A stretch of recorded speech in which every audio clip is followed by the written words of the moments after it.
After almost 2 years of mostly working from home, more employees are starting to go back to the workplace as COVID-19 rules are relaxed. Experienced workers may not be daunted by the return to the office, but there's a good number who have spent their first months or even years in the job working from home. After endless Zoom calls with bosses and colleagues, having to now face them in person can feel intimidating. The Office Survival Guide by journalist Amrita Kaur looks at 7 challenges you may have to tackle when you return to the office. The article is out online and the paper today, and Amrita joins us now. So for those who have been working from home these past 2 years, Amrita, and are feeling anxious, what can they expect on returning to the office? Yes, any transition is not easy. With the easing of safe distancing measures, many companies are getting their staff to return to work in the office more regularly. Extroverts might have it easier because they enjoy talking to people, they feed off people's energy. But for introverts, it might take time for them to warm up, create new connections, and even rekindle old ones. In the office, naturally, there's a lot of small talk and catching up with colleagues from time to time. So if you have largely been working from home where it's fairly quiet, it'll take time for you to adjust. You can start by spacing out your interactions. For instance, if you're used to having lunch with your colleagues every day, start with once or twice a week first. Take your time to build the momentum with the interactions. One way companies can help ease workers back is to organize welcome lunches or team building activities for workers to mingle.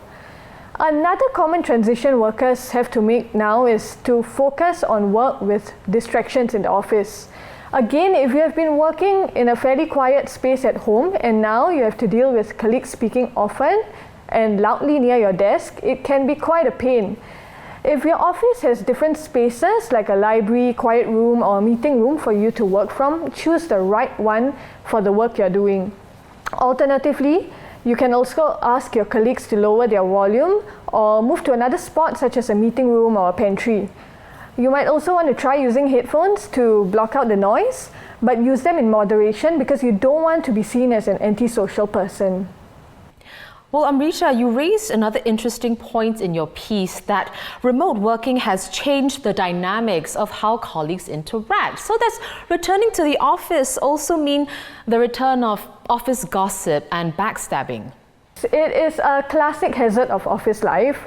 No one wants to be the target of gossip. It can cause feelings of shame, embarrassment, and low self-esteem. So it's important to keep an objective mind when dealing with workplace conflicts. If you find yourself to be spoken about and the accusations are untrue or harmful to your career, bring it up to your boss or the human resource team. You can also choose to confront the gossiper and highlight that you would like to keep things professional and respectful in the workplace. On the flip side, you can ignore the gossiper and refuse to be drawn into the negativity. For those listening to the gossip, understand the difference between valid information and gossip. Nip the conversation in the bud and don't fuel the gossip or backstabbing fire. Alternatively, turn it back on the gossiper and ask them what is the intent and outcome of the conversation. Don't attack the person in question, but rather raise the concern of negativity in the workplace and your hope for a healthy workplace environment. We are all adjusting, so it helps to be respectful and understanding towards each other. Well said. Many thanks to journalist Amrita Kaur. For more on how to deal with challenging situations when you're back in the office, check out Amrita's story online at str.sg/life.